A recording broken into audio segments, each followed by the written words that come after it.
Myself Anil Maut. I am going to teach the third chapter of political theory. The chapter is equality. I am going to explain the second part of this chapter. Students, आपको first part हमने पहले Tuesday को explain कर दिया था. अब हम आपको सेकंड पार्ट एक्सप्लेन करेंगे. तो स्टूडेंट्स, इस पार्ट का फर्स्ट टॉपिक है थ्री डायमेंशंस ऑफ इक्विलिटी.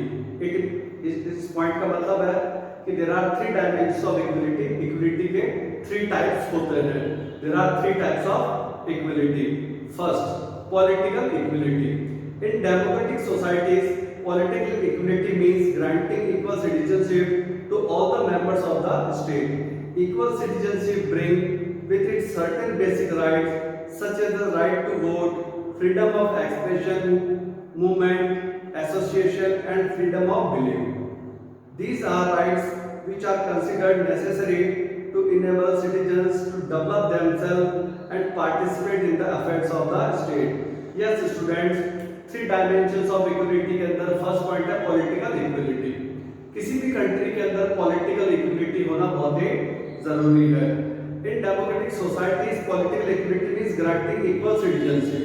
किसी भी डेमोक्रेटिक कंट्री के अंदर सिटीजन्स को इक्वल सिटीजनशिप प्रोवाइड की जाती है. उस नेशन में रहने वाले जितने भी लोग हैं उन सबको इक्वल सिटीजनशिप होती है. कोई डबल सिटीजनशिप नहीं होती. Equal citizenship bring it's certain basic rights. अगर कोई भी पॉलिटिकल इक्विलिटी किसी कंट्री के अंदर है तो वहां पे पॉलिटिकल राइट्स भी सभी सिटीजन्स को इक्वल मिलते हैं. For example, right to vote, freedom of expression, movement, association and freedom of belief. Yes students, किसी भी कंट्री के सिटीजन्स को पॉलिटिकल इक्विलिटी होती है. सबको इक्वल पॉलिटिकल राइट्स मिलते हैं. For example, right to vote, चाहे कोई रिच हो, चाहे पुअर हो, चाहे मिडिल क्लास हो, चाहे हाई क्लास हो, सबको इक्वल राइट टू वोट होता है. फ्रीडम ऑफ एक्सप्रेशन, अपनी बात बोलने का.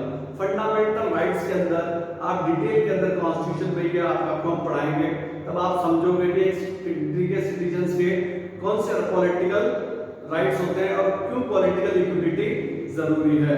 सभी सिटीजन्स को इक्वल राइट्स देने को ही पॉलिटिकल इक्विलिटी बोला जाता है. These are rights which are considered necessary to enable citizens to develop themselves and participate in the affairs of the state. Yes, political equality citizens को क्यों चाहिए? ताकि वो इक्वल पार्टिसिपेट कर सके. ऐसा नहीं हो कि किसी के साथ में डिस्क्रिमिनेशन हो, कास्ट के नाम पे, जेंडर के नाम पे, रिलीजन के नाम पे. ऐसा होने से फिर पॉलिटिकल इक्विलिटी कंट्री में एस्टैब्लिश नहीं हो पाएगी. सो किसी भी कंट्री में पॉलिटिकल इक्विलिटी एस्टैब्लिश करने के लिए सबको इक्वल पॉलिटिकल राइट्स देना जरूरी है. इससे सिटीजन्स जो हैं वो अपने आप को डेवलप कर सकेंगे. उनको एक अपॉर्चुनिटी मिलेगी गवर्नमेंट के अफेयर्स के, गवर्नमेंट के कामों में पार्ट लेने का, कोई भी मूवमेंट में पार्ट लेने का, भाषण देने का, अपनी बात को कहने का. तो ये पॉलिटिकल इक्विलिटी फर्स्ट पॉइंट था. Second point, social equality. To pursue social equality requires that people belong to different groups and community also have a fair and equal chance to compete for those goods and opportunities. For this, it is necessary to minimize the effects of social and economic inequalities and guarantee certain minimum conditions of life to all the members of society. Adequate health care, the opportunity for good education, adequate nourishment and a minimum wage among other things. Yes, in the absence of such facilities, it is difficult for all the members of the society compete on equal terms. अब हम बात करेंगे student social equality की. किसी भी country के अंदर जो सिटीजन्स होते हैं वो एक सोसाइटी के अंदर रहते हैं और हर सोसाइटी के अंदर इक्विलिटी होनी चाहिए. सोसाइटी के अंदर किसी के साथ में भी डिस्क्रिमिनेशन नहीं होना चाहिए, बिकॉज सभी सोसाइटी के मेंबर इक्वल मेंबर हैं. तो किसी भी सोसाइटी के अंदर सोशल इक्विलिटी एस्टैब्लिश करने के लिए सभी ग्रुप्स को, कम्युनिटीज को एक फेयर चांस मिलना चाहिए ताकि वो अपने आप को डेवलप कर सके. उनको एक अच्छी अपॉर्चुनिटी मिलनी चाहिए अब प्रोग्रेस करने के लिए, जॉब के लिए, एजुकेशन के लिए, हर चीज के लिए. सोसाइटी के अंदर सभी को इक्वल अपॉर्चुनिटी, इक्वल स्टेटस मिलना चाहिए. अगर सोसाइटी के अंदर डिफरेंस है, रिच क्लास, हाई क्लास, लो क्लास, तो ऐसी सोसाइटी में आगे जाके बहुत वायलेंस होता है और उस सोसाइटी के अंदर कभी भी पीस इस्टेब्लिश नहीं हो सकती। तो सोसाइटी के अंदर इक्वलिटी होना बहुत ही जरूरी है। सोशलिज्म के प्रिंसिपल्स के बारे में आपने पढ़ा होगा। एक जमाना था तब रूस रशिया के अंदर सोशलिज्म था, बहुत से कंट्री सोशलिज्म के प्रिंसिपल्स को मानती थी। सोशलिज्म मींस क्लासलेस सोसाइटी और इक्वलिटी इन द सोसाइटी। तो ये हम इसको सोशलिज्म को सोशल इक्वलिटी भी समझ सकते हैं। For it is necessary to minimize the effect of social and economic inequality. Society के अंदर सोशल इक्वलिटी तभी स्टैब्लिश होगी जब सोशल और इकोनॉमिक इनइक्वलिटी खत्म होगी। जब जितना डिफरेंस खत्म होगा सोसाइटी के अंदर इकोनॉमिक, जितना सोशल डिफरेंस कम होगा, उतनी ही ज्यादा सोशल इक्वलिटी स्टैब्लिश होगी और लोगों को इक्वल राइट्स मिलने चाहिए। गारंटी के साथ में उनको minimum condition of life all the members of society, सभी मेंबर जो सोसाइटी के मेंबर्स हैं उनको इक्वल कंडीशन मिलनी चाहिए, बेसिक राइट्स मिलने चाहिए। रोटी, कपड़ा, मकान, ये तो हम जानते ही हैं। मिनिमम कंडीशंस तो सभी सिटीजंस को मिलनी चाहिए, तभी सोशल इक्वलिटी स्टैब्लिश हो पाएगी। Health care, opportunity for good education, सबको हेल्थ के अच्छे हॉस्पिटल्स मिलने चाहिए। सबको बेसिक जो डिजीज है उसे लड़ने के लिए जो दवाइयां हैं वो एक ही कीमत पे मिलनी चाहिए। सबको अपॉर्चुनिटी मिलनी चाहिए एजुकेशन की, अच्छी एजुकेशन मिले सब जितने भी सिटीजन हैं उन सबको। साथ में न्यूट्रिशमेंट, अच्छा खाना मिले जिसमें उनको अच्छे न्यूट्रिशंस के साथ में खाना मिले, ड्रिंकिंग वाटर मिले, मिनिमम वेजेस, सबको मिनिमम वेजेस मिले, किसी के साथ में इकोनॉमिक डिस्क्रिमिनेशन नहीं हो। तो ये सारी चीजें जब तक सोसाइटी के अंदर नहीं होगी, सोशल इक्वलिटी स्टैब्लिश नहीं होगी। It is difficult for all the members of the society to compete on equal terms. अगर सोसाइटी में डिफरेंस होगा, सोशल इक्वलिटी नहीं होगी, तो सोसाइटी के मेंबर्स एक दूसरे से कंपटीशन नहीं कर पाएंगे, आगे नहीं बढ़ पाएंगे और उन कुछ मेंबर्स को आगे बढ़ने का मौका मिल जाएगा, कुछ को नहीं मिलेगा और ये डिफरेंस ही सोसाइटी के अंदर प्रॉब्लम क्रिएट करेगा। स्टूडेंट्स, आपने 10th क्लास के अंदर श्रीलंका के बारे में पढ़ा होगा। श्रीलंका की जो सोसाइटी थी उसके अंदर डिफरेंस आ गया था। उसके अंदर जो सिंगला लोग थे, श्रीलंका के नेटिव लोग, और इंडिया के जो तमिल्स थे, उनके बीच में उनकी गवर्नमेंट डिफरेंस करती थी। सोसाइटी के अंदर भी तमिल्स के साथ में डिस्क्रिमिनेशन था। उसका नतीजा क्या निकला? श्रीलंका को एक बहुत बड़ा सिविल वॉर फेस करना पड़ा और वही एक तमिल लोगों ने अपना एक टेररिस्ट ग्रुप भी बना लिया और श्रीलंका को बहुत लंबे टाइम तक पॉलिटिकल प्रॉब्लम फेस करनी पड़ी। तो इसलिए स्टूडेंट्स, किसी भी कंट्री की प्रोग्रेस के लिए, किसी भी सोसाइटी की प्रोग्रेस के लिए सोशल इक्वलिटी होना बहुत ही जरूरी है। यस स्टूडेंट्स, थर्ड है economic equality. Economic equality means equal opportunity of job, income, wealth, fair distribution of resources and development of society without any discrimination. The government should provide minimum standard of life and basic facilities for all the sections of society. Example, drinking water are the basic need of society. Yes students, economic equality किसी भी country के अंदर economics एक बहुत बड़ा factor है। सभी को, सिटीजन्स को इक्वल अपॉर्चुनिटी मिलनी चाहिए। जॉब के मामले में सबको इक्वल फेयर चांस मिलना चाहिए। सबको इनकम, वेल्थ के मामले में इक्वल चांस मिलना चाहिए। तभी इकोनॉमिक इक्विटी स्टैब्लिश हो पाएगी। जिस कंट्री में बहुत ज्यादा इकोनॉमिक डिफरेंस होता है, स्टूडेंट्स, वो कंट्री कभी प्रोग्रेस नहीं कर पाता। फॉर एग्जाम्पल इंडिया में एक तरफ पंजाब जो है हाई पर कैपिटा इनकम वाला स्टेट है, दूसरी तरफ उड़ीसा, बिहार, ये सबसे लो पर कैपिटा इनकम वाले स्टेट्स हैं। तो आप देख सकते हैं कि इन स्टेट्स के अंदर क्राइम सबसे ज्यादा है। यूपी के अंदर भी आप देख सकते हैं। तो जिन स्टेट्स के अंदर इकोनॉमिक प्रॉस्पेरिटी है, इकोनॉमिक इक्विलिटी है, वो स्टेट्स प्रोग्रेस कर रहे हैं इंडिया के अंदर। और जिन स्टेट के अंदर इकोनॉमिक इनइक्विलिटी है, जो स्टेट्स गरीब रह गए, पुअर रह गए, उन स्टेट्स के अंदर क्राइम का ग्राफ बहुत आपको ज्यादा देखने को मिलेगा। तो ये गवर्नमेंट की रिस्पॉन्सिबिलिटी है कि सारे सिटीजन्स को जॉब प्रोवाइड करे, सबको एक इकोनॉमिक पोजीशन सबकी अच्छी हो, बेसिक नीड्स जो है सोसाइटी के अंदर जॉब सबको मिले, सबसे इम्पोर्टेंट है डिस्ट्रीब्यूशन ऑफ रिसोर्सेज। हमारी कंट्री में लैंड्स का प्रॉपर डिस्ट्रीब्यूशन नहीं है। ब्रिटिश जमाने से जमींदारी सिस्टम था। जो रिच लोग थे उनके पास में सोसाइटी में सबसे ज्यादा लैंड हुआ करती थी, प्रॉपर्टी हुआ करती थी, और जो गरीब लोग थे उनके पास में नहीं हुआ करता था। स्टूडेंट्स, आपने 9th क्लास में एक पालमपुर वाला लेसन पढ़ा होगा। वो छोटा सा लेसन था। उस पालमपुर वाले लेसन के अंदर आपको एक्सप्लेन किया गया था कि एक छोटे से गांव में कितना इनइक्वल डिस्ट्रीब्यूशन है लैंड का और कितनी इकोनॉमिक इनइक्वलिटी है। तो स्टूडेंट्स, ऐसा नहीं होना चाहिए। The government should provide minimum standard of life and basic facility.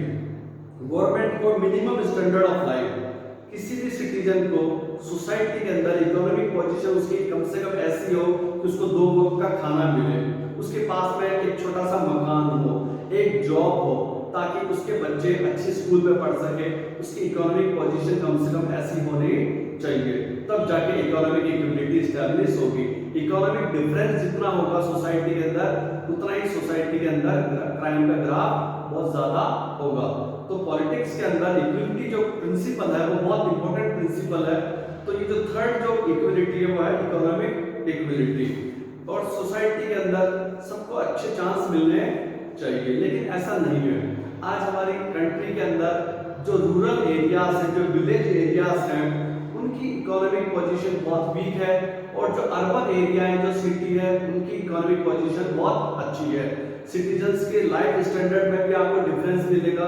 City के अंदर फैसिलिटी ज्यादा है और विलेजेस के अंदर बहुत कम है। तो स्टूडेंट्स, ये हमारा फर्स्ट पॉइंट था, 3 डायमेंशंस ऑफ इक्विलिटी और 3 टाइप्स ऑफ इक्विलिटी। उसके 3 पॉइंट्स हमने आपको एक्सप्लेन किए, political equality, social equality and economic equality. अब नेक्स्ट पॉइंट है feminism. Feminism is a political doctrine of equal rights for women and man. Feminists are those men and women who believe that many of the inequality we see in society between men and women are neither natural nor necessary and can be altered so that both men and women can lead free and equal lives. Feminism एक political principle है। ये क्यों बना है feminism? Feminism का मतलब होता है कि man and women are equal in the society and we should give them equal status in the society or country। यानी मेल और फीमेल के बीच में कोई डिफरेंस नहीं होना चाहिए। ये एक पॉलिटिकल प्रिंसिपल है, इक्वलिटी होनी चाहिए। ये लोग सोसाइटी के अंदर फेमिनिस्ट कुछ ऐसे लोग हैं जो सोसाइटी के अंदर मूवमेंट करते हैं इक्वल राइट्स के लिए, फीमेल्स के राइट्स के लिए, और सोशल इनइक्वलिटी के अगेंस्ट में एक मूवमेंट करते रहते हैं। फेमिनिस्ट लोगों का ये कहना है कि जो डिफरेंस है सोसाइटी के अंदर वो नेचुरल नहीं है और ना नेसेसरी है, ये हमने क्रिएट किया है। फीमेल्स के अगेंस्ट में आए दिन क्राइम होते रहते हैं, फीमेल्स को राइट नहीं मिलते, इवन फीमेल्स को सैलरी भी कई डिपार्टमेंट जेंट्स के बराबर या मेल्स के बराबर नहीं देते। तो ये एक बहुत बड़ा क्वेश्चन मार्क है कि हमारे सोसाइटी में इक्वलिटी कब स्टैब्लिश होगी। आज फीमेल्स किसी भी मामले में मेल से कम नहीं है। आज आप आर्मी देख लीजिए, आज आप साइंस देख लीजिए, आज आप गेम्स देख लीजिए, आप किसी भी सेक्टर में देख लीजिए, हर सेक्टर के अंदर फीमेल जेंट्स के बराबर है। इवन बोर्ड का जब रिजल्ट आप देखते हो स्टूडेंट्स 10th 12th बोर्ड का, तो उसमें फीमेल्स के परसेंटेज या उनके पासिंग मार्क्स बॉयज के मुकाबले आपको ज्यादा देखने को मिलेंगे। तो सोसाइटी के अंदर मैन और वुमेन को इक्वल राइट्स मिलने चाहिए ताकि वो अपनी जिंदगी को इक्वल तरीके के साथ में सोसाइटी में गुजार सके। इसी प्रिंसिपल को फेमिनिज्म बोला जाता है। अब है basic principles of political ideology of Marxism. अब हम पढ़ेंगे basic ideologies, economic equality, social equality, political equality establish करने के लिए बहुत सारे थिंकर्स ने अपने अलग अलग व्यूज दिए हैं। फर्स्ट हम बात करेंगे Karl Marx. Karl Marx was western political and economic thinker. Karl Marx एक वेस्टर्न पॉलिटिकल थिंकर थे। उन्होंने इक्विलिटी स्टैब्लिश करने के लिए सोसाइटी के अंदर कुछ अपने प्रिंसिपल्स दिए हैं। Karl Marx was an important 19th century thinker who argued that the root cause of enrichment inequality was private ownership of important economic resources such as oil, land, forest, as well as other form of property। Karl Marx 19वीं century के एक बहुत बड़े political thinker थे। उन्होंने बताया, बहुत study करने के बाद में बताया कि कंट्री के अंदर, सोसाइटी के अंदर इनइक्वलिटी क्यों होती है, क्यों डिफरेंस होता है, क्यों इक्वलिटी स्टैब्लिश नहीं हो पाती।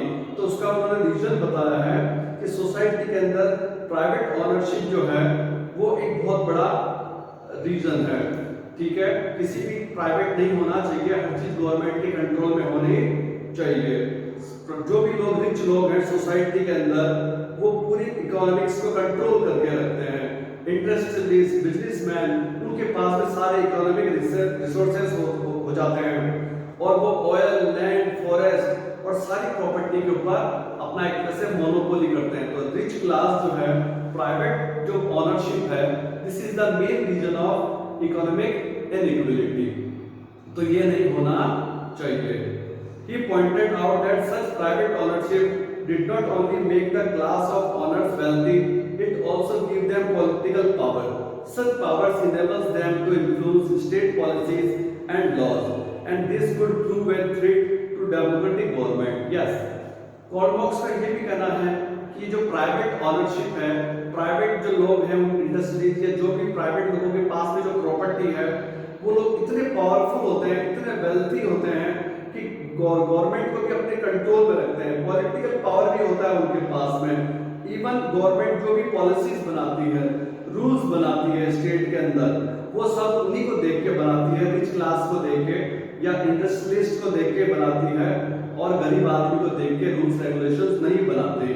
And this could prove a threat to democratic government. और एक तरह से रिच क्लास के हाथ में जब किसी भी कंट्री की इकोनॉमिक्स आ जाती है, तो उस कंट्री के डेमोक्रेसी के लिए एक बहुत बड़ा खतरा है। स्टूडेंट्स, आपने देखा होगा अभी हमारी जो बीजेपी की गवर्नमेंट है, उसके ऊपर आए दिन अपोजिशन एक आरोप लगाता रहता है, उनके ऊपर एलिगेशन लगाता रहता है कि बीजेपी गवर्नमेंट इंडस्ट्रीज लोगों का फायदा कर रही है, ट्रेन को भी प्राइवेट सेक्टर के अंदर दे रही है, ठीक है, एयरपोर्ट को भी प्राइवेट सेक्टर के अंदर दे रही है, अंबानी, अडानी जैसे बिजनेसमैन लोगों को फायदा पहुंचा रही है। ऐसे एलिगेशन हमारी गवर्नमेंट के ऊपर भी लगते आ रहे हैं। और ये किसी एक गवर्नमेंट की बात नहीं है, पूरी दुनिया के अंदर जितने भी बड़े बड़े इंडस्ट्रियलिस्ट हैं, चाहे वॉरेन बफेट हो, चाहे कोई से बड़े बिजनेसमैन हो, तो वो सारे बिजनेसमैन गवर्नमेंट को अपने कंट्रोल में रखते हैं और गवर्नमेंट के ऊपर प्रेशर बना के रखते हैं, और गवर्नमेंट उन्हीं को सोच के लॉस बनाती है, इकोनॉमिक पॉलिसीज बनाती है,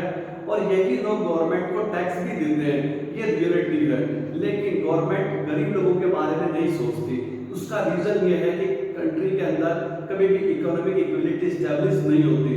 गरीब गरीब होता जाता है और रिच के पास में प्रॉपर्टी इंक्रीज होती जाती है। तो कार्ल मार्क्स की जो थ्योरी थी, प्राइवेट ऑनरशिप का एंड होना चाहिए, ये बिल्कुल प्रैक्टिकल थ्योरी थी। Marxist and socialist feel that economic inequality provides support to other form of social inequality such as difference of rank or privilege. Yes, Marxist theory में believe करने वाले Karl Marx का कहना था और सोशलिस्ट लोगों का कहना था कि इकोनॉमिक इनइक्वलिटी के वजह से, अगर सोसाइटी में इकोनॉमिक इनइक्वलिटी है तो ऑटोमेटिक सोशल इनइक्वलिटी भी होगी। फॉर एग्जांपल, अगर सोसाइटी के अंदर एक कॉलोनी के अंदर 10 हाउसेस हैं जिनके अंदर 3 हाउसेस रिच हैं और बाकी के 7 हाउसेस बहुत पुअर हैं, तो उन लोगों के बीच में सोशल डिफरेंस भी होगा। वो रिच लोग कभी भी उन पुअर लोगों के साथ में फ्रेंडशिप, दोस्ती रखना पसंद नहीं करेंगे, उनके साथ में डिस्क्रिमिनेशन करेंगे, उनको राइट्स देना भी पसंद नहीं करेंगे, उनको रिस्पेक्ट देना भी पसंद नहीं करेंगे। तो ये जो रिच लोग होते हैं वो सोसाइटी में डिस्क्रिमिनेशन जरूर करते हैं और सोशल इनइक्वलिटी ऑटोमेटिक स्टैब्लिश हो जाती है। So we should establish economic equality for the establishment of political and social equality. किसी भी सोसाइटी के अंदर अगर इकोनॉमिक इक्वलिटी स्टैब्लिश करनी है तो प्राइवेट ऑनरशिप को खत्म करना पड़ेगा। हर चीज गवर्नमेंट के कंट्रोल में होनी चाहिए। गवर्नमेंट ही डिसाइड करेगी कि मार्केट के अंदर क्या प्राइस होनी चाहिए, एसेंशियल नीड्स जो है वो कौन कौन सी मिलनी चाहिए सिटीजन्स को, ये सब कुछ गवर्नमेंट डिसाइड करेगी। तो ये गवर्नमेंट के हाथ में ये सब होना चाहिए। Therefore, to tackle inequality in society, we need to go behind providing equal opportunities and try and ensure public control over essential resources and forms of property. Yes, Karl Marx ने आगे ये कहा है कि इनइक्वलिटी को खत्म करने के लिए सोसाइटी के अंदर सबको इक्वल राइट्स मिलने चाहिए, क्लासलेस सोसाइटी होनी चाहिए, सोसाइटी के अंदर डिफरेंस नहीं होना चाहिए। गवर्नमेंट को चाहिए कि प्रॉपर्टी को का इक्वल डिस्ट्रीब्यूशन करे, सोसाइटी के अंदर लैंड का इक्वल डिस्ट्रीब्यूशन करे, लेबर्स को, फार्मर्स को, क्लास जो जितने भी वीकर क्लास है, बीपीएल लोग हैं, उन सबको गवर्नमेंट लैंड प्रोवाइड करे ताकि वो लोग एग्रीकल्चर कर सकें, उसमें कोई अपना जॉब कर सके और उससे उनकी इकोनॉमिक सिचुएशन अच्छी होगी और सोसाइटी के अंदर इकोनॉमिक इक्वलिटी स्टैब्लिश होगी। तो इकोनॉमिक इक्वलिटी स्टैब्लिश करने के लिए प्राइवेट ओनरशिप को खत्म करना जरूरी है और हर चीज गवर्नमेंट के हाथ में होनी चाहिए, ऐसा कहना था कार्ल मार्क्स का, जो पॉलिटिकल थिंकर थे। यस स्टूडेंट्स, अब लिबरल लोग थोड़े से कार्ल मार्क्स से अलग है, उनकी थोड़ी सी सोच अलग है, वो थोड़ा सा उनका प्रिंसिपल अलग है, हाउ टू एस्टैब्लिश इक्वलिटी, उसके बारे में वो कुछ और सोचते हैं लिबरल लोग। Yes, liberal uphold the principle of competition as the most efficient and fair way of distributing resources and reward in society। Liberal लोगों का कहना है कि प्रिंसिपल ऑफ कंपटीशन, कि सोसाइटी में गवर्नमेंट को फ्री छोड़ देना चाहिए सिटीजन्स को, हर चीज के ऊपर कार्ल मार्क्स के कहने के अकॉर्डिंग हर चीज के ऊपर कंट्रोल करना गलत है। जो कंपटीशन करेगा, जिसमें एबिलिटी होगी और वही आगे सोसाइटी में निकलेगा और उसको ही रिसोर्सेज मिलेंगे। तो फेयर कंपटीशन लिबरल्स लोगों की सबसे इंपॉर्टेंट थ्योरी है और ये उनका ये कहना है कि अगर कंपटीशन होगा तो रिसोर्सेज को बांटने में कोई भी प्रॉब्लम नहीं होगी। जो एक किसी को अगर अच्छी एजुकेशन मिलेगी, अच्छा जॉब मिलेगा तो उसकी इकोनॉमिक पोजीशन अपना आप ही अच्छी होगी। तो सोसाइटी में सबको फ्री कंपटीशन का मौका मिलना चाहिए, उनके बीच में कोई भी किसी भी तरह के कोई भी डिफरेंस नहीं होना चाहिए, सबको फेयर चांस मिलना चाहिए। तो competition is an important theory of liberals. Second point, they believe that while states में have to intervene to try and ensure a minimum standard of living and equal opportunities for all, this cannot by itself bring equality and justice to society। yes, state को, उनका ये कहना है, Karl Marx से just opposite है liberals की theory. उनको ये कहना है कि गवर्नमेंट जो है उनको ज़्यादा से कम इंटरफेयर करना चाहिए और गवर्नमेंट को कोशिश करनी चाहिए कि लोगों को मिनिमम स्टैंडर्ड ऑफ लिविंग और इक्वल अपॉर्चुनिटी मिले। इससे सोसाइटी के अंदर इक्वलिटी जस्टिस स्टैब्लिश होगी। यानी गवर्नमेंट को अननेसेसरी लोगों की लाइफ में इंटरफेयर करने से या उनको अननेसेसरी रिसोर्सेज को कंट्रोल करने से अच्छा है कि सबको एक फेयर चांस दे, सोसाइटी में सबको एक एजुकेशन मिले, सबको आगे बढ़ने के चांस मिले, सबको जॉब में आगे बढ़ने के चांस मिले। तो जब कंपटीशन होगा तो जिसमें टैलेंट होगा वो सोसाइटी में अपना आप ही प्रोग्रेस करेगा स्टूडेंट, और जो आदमी कंपटीशन नहीं करेगा, जिसमें टैलेंट नहीं होगा, तो उसमें गवर्नमेंट भी ज्यादा कुछ इंटरफेयर नहीं कर सकती। तो इसलिए गवर्नमेंट को सिर्फ एक अपॉर्चुनिटी देनी चाहिए और एक सिचुएशन ऐसी क्रिएट करनी चाहिए सोसाइटी के अंदर जिसमें लोगों को एक आगे बढ़ने का मौका मिले, ऐसा लिबरल लोगों का कहना है। Competition between people in free and fair condition is the most just and efficient way of distributing reward in a society for them as long as competition is open and free. Inequality are unlikely to become enraged and people will get due reward for their talent and efforts।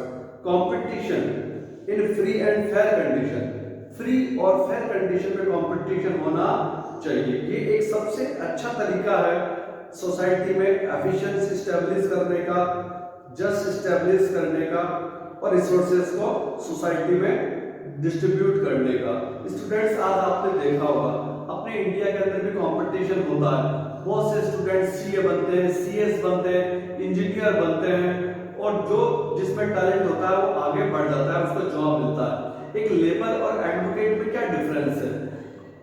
Labour जो है उसने education पूरी नहीं की, उसने competition नहीं किया, इसलिए वो गरीब रह गया। एक एडवोकेट ने मेहनत की, कंपटीशन किया तो वो आगे तक बढ़ गया। आज स्टूडेंट्स आरएस आईएएस ऑफिसर जो हैं जितने भी आपने देखा होगा सिविल सर्विसेज के अंदर, वो सब कंपटीशन से ही आगे बढ़ते हैं।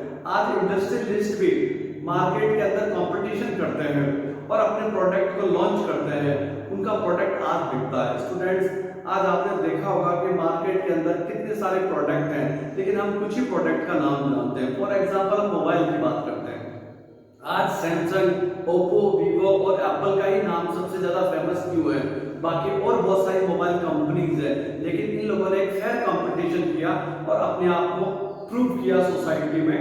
तो उनको, लेकिन यहाँ पे गवर्नमेंट का भी एक रोल है, किसी को भी कंपटीशन करने के लिए मौका देना चाहिए। अगर हम किसी को आगे बढ़ने का मौका ही नहीं देंगे तो सोसाइटी में इक्वलिटी कभी भी स्टैब्लिश नहीं हो पाएगी। सोसाइटी के अंदर सबको अपना रिवार्ड मिलना जरूरी है, ताकि वो अपने टैलेंट को, अपने एफर्ट को डेवलप कर सके। अदरवाइज इनइक्वलिटी स्टैब्लिश हो जाएगी और सोसाइटी में बहुत बड़ा गैप आ जाएगा। इससे बहुत सारी सोशल पॉलिटिकल प्रॉब्लम होगी। स्टूडेंट्स, आज हम वेस्टर्न कंट्रीज की बात करते हैं। वेस्टर्न कंट्रीज, यूरोप, अमेरिका, वो बहुत आगे है। उसका रीजन क्या है? वहाँ पे फ्री मार्केट थ्योरी है, वहाँ कंपटीशन की थ्योरी है, वहाँ के सिटीजन्स अपनी चॉइस के अकॉर्डिंग काम करते हैं, उनके ऊपर कोई प्रेशर नहीं है, बस गवर्नमेंट उनको एक चांस देती है प्रोग्रेस करने का। इसीलिए सारे जितने भी डिस्कवरीज हुई है वो यूरोप और अमेरिका में हुई है। अपने इंडिया के अंदर आज भी बहुत सारी प्रॉब्लम्स हैं। अपने इंडिया में अभी भी सिटीजन्स को फेयर चांस नहीं मिला अपने टैलेंट को शो करने का। आज भी बहुत सारे ऐसे गांव के जो बच्चे हैं जो बहुत अच्छे प्लेयर बन सकते हैं, बहुत अच्छे क्रिकेटर बन सकते हैं, लेकिन उनको आगे आने का मौका नहीं मिला। तो कंपटीशन एक ऐसी थ्योरी है जिससे उनको आगे आने का मौका मिल सकता है, बट गवर्नमेंट को भी फेयर कंडीशंस प्रोवाइड करनी होगी। यस स्टूडेंट, अब नेक्स्ट पॉइंट है, how can we promote equality? हम इक्वलिटी को कैसे प्रमोट कर सकते हैं? How can we establish equality? हम इक्वलिटी को कैसे सोसाइटी में एस्टैब्लिश कर सकते हैं? तो so students, first point, establishing formal equality.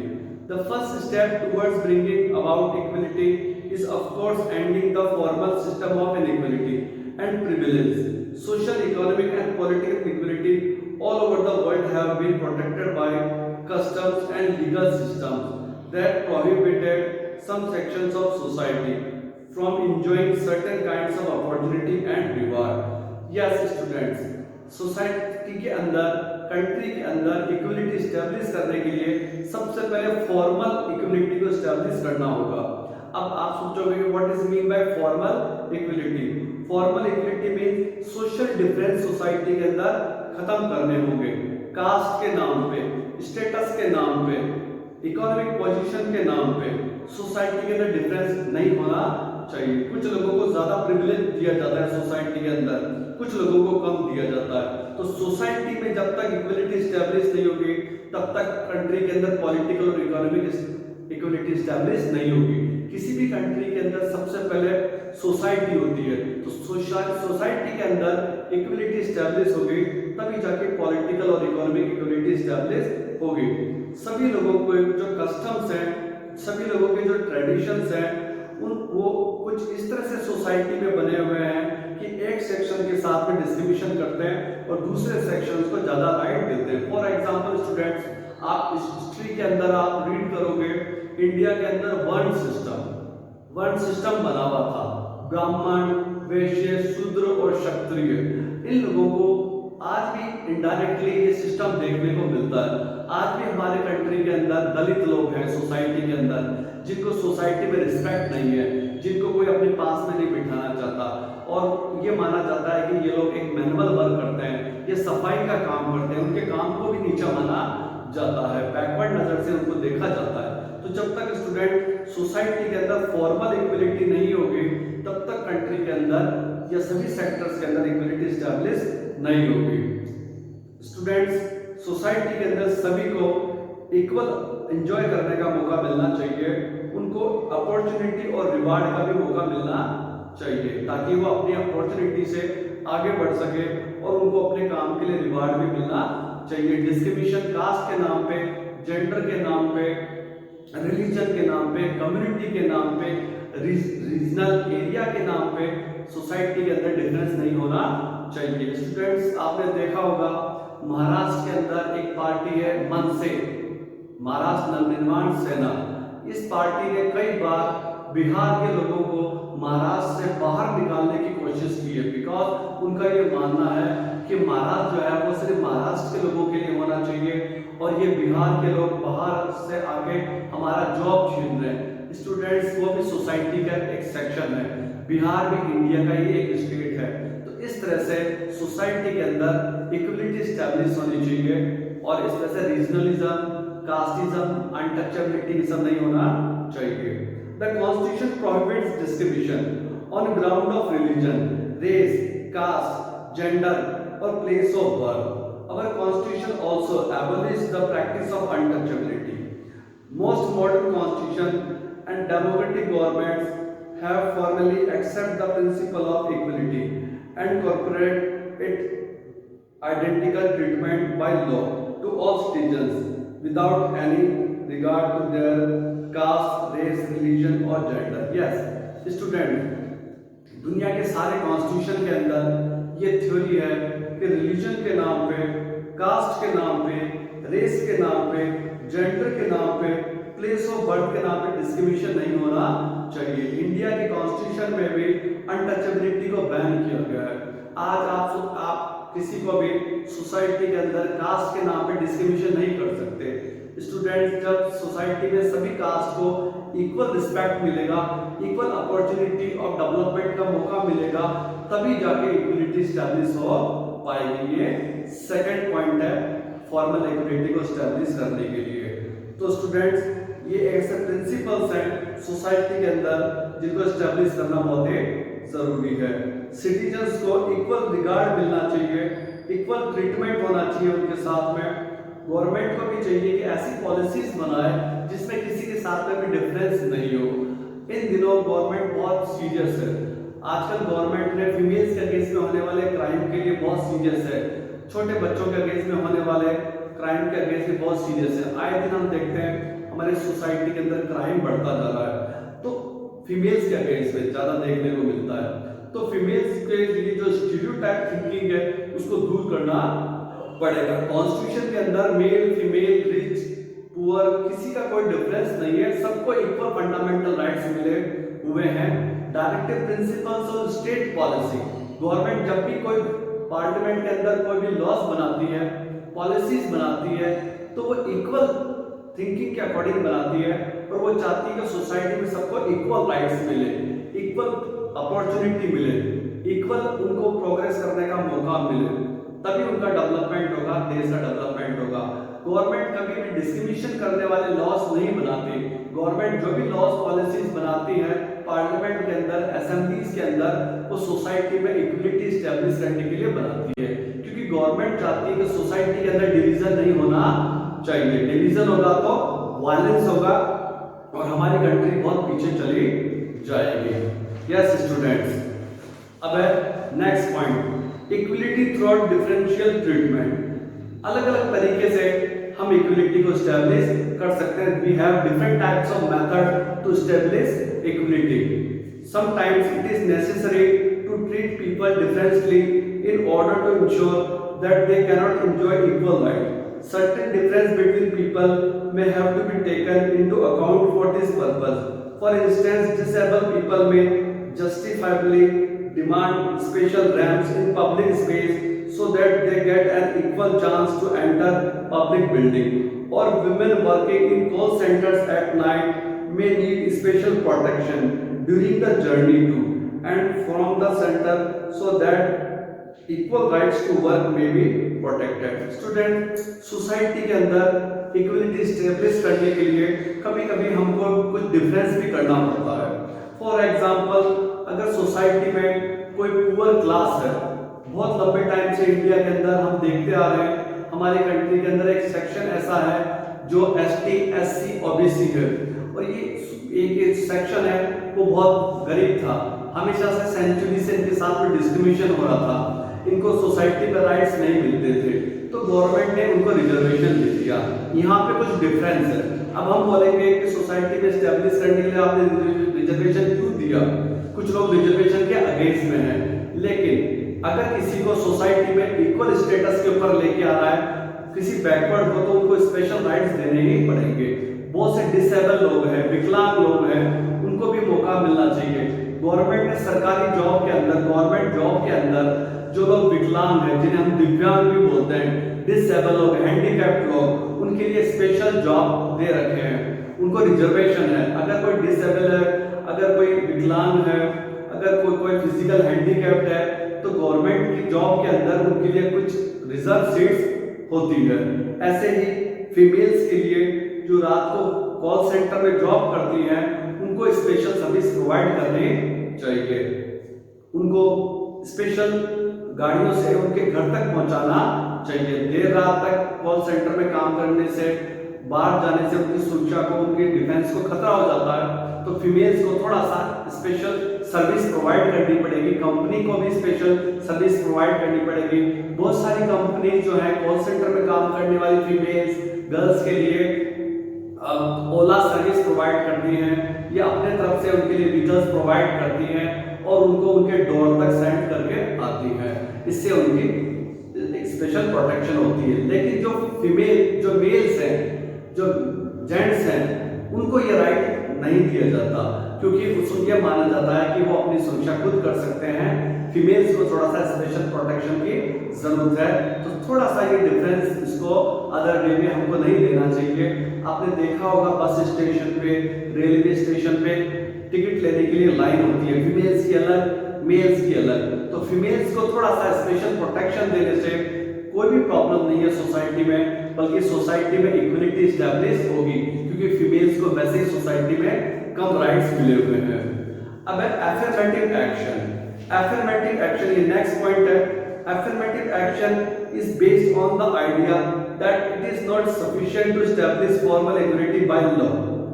When we wish to eliminate inequality that are deeply rooted, it is necessary to take some more positive measures to minimize and eliminate all forms of social inequality. Affirmative action. Yes, students, affirmative actions क्या है? Affirmative actions है positive steps society के अंदर equality को establish करने के लिए। देखिए स्टूडेंट्स, ये बिल्कुल क्लियर प्रिंसिपल है कि गवर्नमेंट हमेशा लॉ बना के, पॉलिसीज बना के ही इक्वलिटी स्टैब्लिश नहीं कर सकती। जब तक सोसाइटी के सारे मेंबर्स कोशिश नहीं करेंगे इक्वलिटी के लिए, तो जब तक इक्वलिटी स्टैब्लिश नहीं हो सकती। इनइक्वलिटी को एलिमिनेट करने के लिए सोसाइटी के अंदर बहुत बड़े डिसीजन लेने पड़ेंगे। सोसाइटी के अंदर सबको इक्वल राइट्स देने होंगे। जब तक इक्वल राइट्स नहीं मिलेंगे, फेयर चांस नहीं मिलेगा डेवलपमेंट का, तब तक सोसाइटी के अंदर इक्वलिटी स्टैब्लिश नहीं हो सकती। In our country we have adopted a policy of quota और reservation seats in education and job to provide equity of opportunity deprived groups. Yes, अभी मैंने बताया था, बहुत सारे जो हमारे एसटी एससी जो रिजर्व ग्रुप है, उनको गवर्नमेंट जॉब के अंदर उनके लिए कास्ट के लिए एक स्पेशल कोटा होता है, रिजर्व सीट होती है। एजुकेशन में भी रिजर्व क्लास के बच्चों के लिए अलग से सीट प्रोवाइड होती है। तो ये इसलिए ये सिस्टम बनाया गया हमारे कॉन्स्टिट्यूशन में स्टूडेंट्स, ताकि जो वीकर क्लास है उनको भी इक्वल स्टेटस प्रोवाइड किया जा सके। तो ये बहुत ही जरूरी है, और ऐसा रिजर्वेशन देने से किसी भी तरह से इनइक्वलिटी नहीं होती, बल्कि जो वीकर सेक्शन है उसको भी इक्वल सोसाइटी में स्टेटस का मौका मिल जाएगा। और स्टूडेंट्स, ये जो रिजर्वेशन है ये कोई परमानेंट नहीं है। जिस दिन गवर्नमेंट को लगेगा सोसाइटी में इक्वलिटी स्टैब्लिश हो गई, कहीं पर भी कास्टिज्म नहीं है, अनटचेबिलिटी नहीं है, उस दिन गवर्नमेंट खुद रिजर्वेशन को खत्म कर देगी, ऐसा गवर्नमेंट भी मानती है। Yes students, members of excluded groups, whether they are Dalit, women or any other category, deserve and need some special help. To provide this, the state must devise social policies which would help to make such people equal and give them a fair chance to compete with each other. Yes, government को भी चाहिए कि society के अंदर दलित लोगों को, women को, जो एक वीकर क्लास है, उन सबको भी राइट्स मिले, उनकी भी इकोनॉमिक पोजीशन अच्छी हो। तो स्टूडेंट्स, आपने सुना होगा गवर्नमेंट ने रूरल एरियाज में, विलेजेस के अंदर जो पुअर क्लास है, जो बीपीएल क्लास है, उनके लिए 100 डेज एक रोजगार गारंटी जिसे मनरेगा बोला जाता है, 100 डेज उनको गाँव के अंदर ही जॉब मिलेंगे। ऐसे गवर्नमेंट ने प्रधानमंत्री कल्याण योजना, बहुत सारी डेवलपमेंट की स्कीम बना रखी है। सुकन्या योजना, कन्याओं गर्ल्स के लिए उनके एजुकेशन के लिए पैसा गवर्नमेंट देगी, उनकी शादी होने तक के लिए पैसा देगी, बैंक के अंदर जनधन खाते खुलवा दिए गवर्नमेंट। तो स्टूडेंट्स, ये जो एफर्मेटिव एक्शंस है, पॉजिटिव एक्शंस, इसी से इस सोसाइटी के अंदर इक्वलिटी स्टैब्लिश होगी। और सिर्फ लॉज बनाने से, पॉलिसीज बनाने से कुछ नहीं होता, प्रैक्टिकल के अंदर उनका इम्प्लीमेंट होना बहुत ही जरूरी है। तो स्टूडेंट्स, ये लेसन जो था इक्वलिटी, ये कंप्लीट हो गया। और इस लेसन के जो मेन पॉइंट्स हैं, एक बार मैं वापस आपको एक्सप्लेन कर रहा हूँ। फर्स्ट पॉइंट है, व्हाई डज इक्वलिटी मैटर, इसका मतलब है what is the importance of equality. Second point है, व्हाट इज इक्वलिटी, ये हमने आपको फर्स्ट पार्ट में पढ़ा दिया था। फिर उसके बाद में equality of opportunity, natural and social inequality. फिर उसके बाद में स्टूडेंट्स, नेक्स्ट पार्ट के अंदर आज हमने आपको पढ़ाया 3 डायमेंशंस ऑफ इक्वलिटी, जिसमें फर्स्ट है पॉलिटिकल इक्वलिटी, सेकंड है सोशल इक्वलिटी, थर्ड है इकोनॉमिक इक्वलिटी। फेमिनिज्म, ये प्रिंसिपल भी हमने आपको एक्सप्लेन किया। Basic principles of political ideology of Marxism, Karl Marx और लिबरल, इन दोनों की थ्योरी आपको एक्सप्लेन की। फिर उसके बाद में हमने आपको ये भी एक्सप्लेन किया, how can we promote equality, हम इक्वलिटी कैसे प्रमोट कर सकते हैं, कैसे स्टैब्लिश कर सकते हैं। तो उसके 2 पॉइंट्स थे, स्टैब्लिशिंग फॉर्मल इक्वलिटी और उसके बाद में इक्वलिटी थ्रूआउट डिफरेंशियल ट्रीटमेंट। तो ये 2 पॉइंट है। और लास्ट में अफर्मेटिव एक्शन। तो स्टूडेंट, ये लेसन कंप्लीट हो गया है। इस लेसन के जो क्वेश्चंस हैं आप बुक की हेल्प ले सकते हैं, और साथ में आपको मैंने एक रिकमेंड किया रिफ्रेशर फुल मार्क्स, उसकी भी हेल्प ले सकते हैं। Okay students, thanks.